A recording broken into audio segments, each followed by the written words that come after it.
I see the current German Chancellor, Olaf Scholz, losing to the opposition if care is not taken earlier. A moment of triumph for the Christian Democrats. For the past 3.5 years, they've been in opposition. Now they've come first in this election. Friedrich Merz's campaign centred around a much tougher policy on migration and the economy. He is clear about what he wants to happen.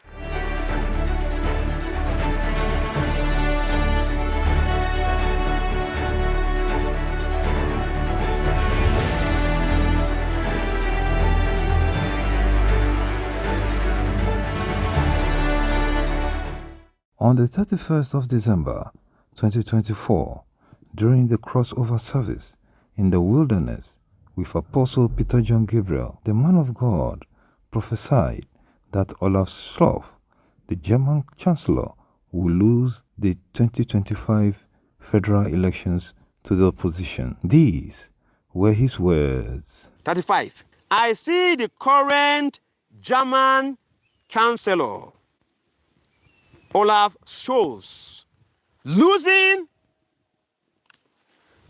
to the opposition if care is not taken earlier. Once again, 35.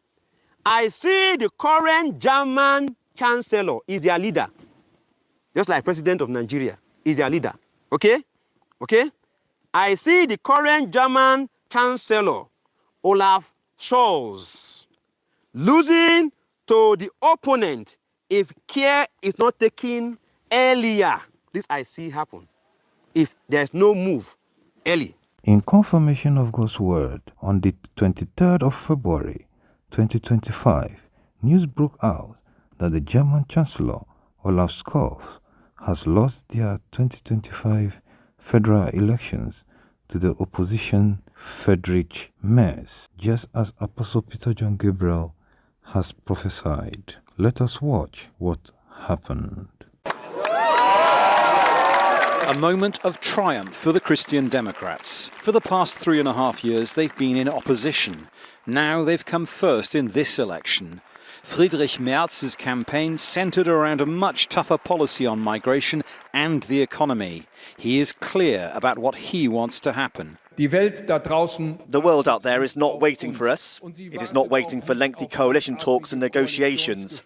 We need to be able to act quickly again so that we can do the right thing at home, so that we are present in Europe again, and so that the world realises that Germany is once again reliably governed.